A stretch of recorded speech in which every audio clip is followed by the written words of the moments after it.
Hey there, everyone. It's me, Matthew. Welcome back. I'm glad you're here. Last time, we talked about a guy named Zacchaeus. Did you look up the song? We learned that Jesus came to seek and save the lost. The lost being us. Today, we're going to start the beginning of the end of Jesus' time here on earth.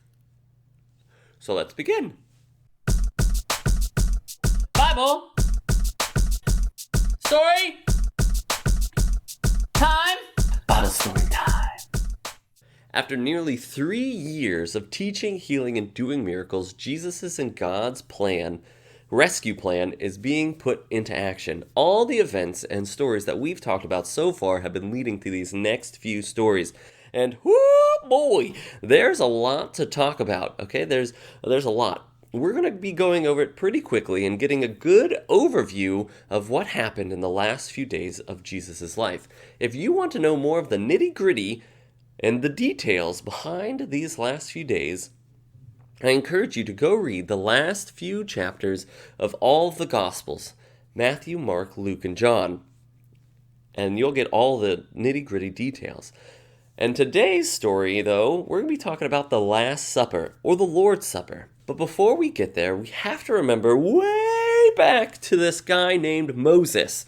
Do you guys remember Moses? We talked about him quite a long time ago. He was the guy who saved the Israelite people from slavery in Egypt with God's help. And remember that God sent 10 plagues to convince Pharaoh to let his people go. And the last plague was a pretty nasty one.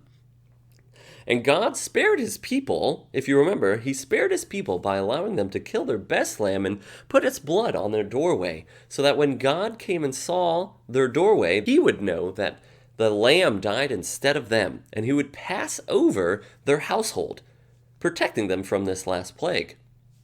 And this Passover moment actually became a holiday for the Israelites. They would celebrate it every year to help them remember what God had done for them in passing over their house. It's actually still a holiday today for the Jewish people. Now fast forward to Jesus' time.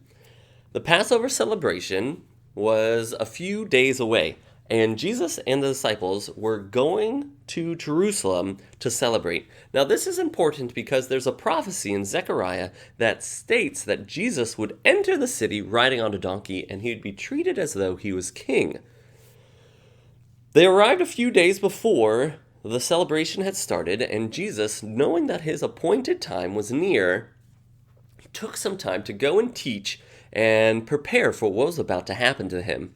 On the first day of Passover, he asked the disciples to go find a place for them to have one last meal together. And this meal was called, or is called, the Last Supper, or the Lord's Supper. And it was an important meal because Jesus sets up a new covenant during it. Now remember, a covenant is a promise. Question: what do you think the new covenant is? Talk about it.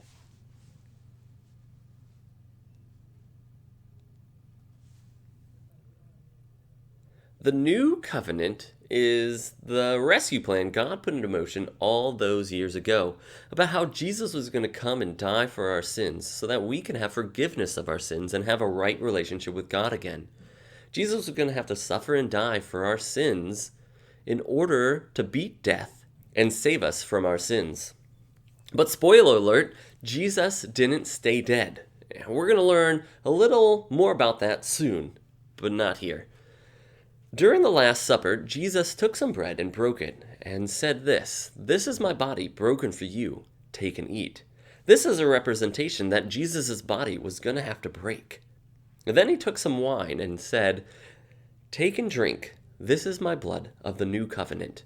It has been poured out for many for the forgiveness of sins. A new promise for the forgiveness of sins. This is what Jesus was here to do, to provide us a way to have forgiveness for our sins, and so that we can have a right relationship with God.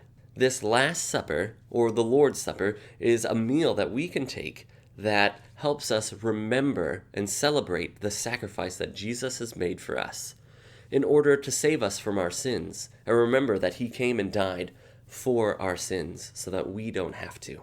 Today, it's known as communion, the Last Supper, the Lord's Supper. A final thought for us today. Go talk to your parents or a trusted adult about the Last Supper, the Lord's Supper, or communion. Remember, they all mean the same thing. It's an important thing to talk about because it's important for us as followers of Jesus because it helps us remember what Jesus has done for us. But just like a lot of things in life, there's a lot of differing opinions on it. So go talk to your parents and see what they think and what they know about the Lord's Supper, the Last Supper, or communion. And until next time, I'll see you later. Bye!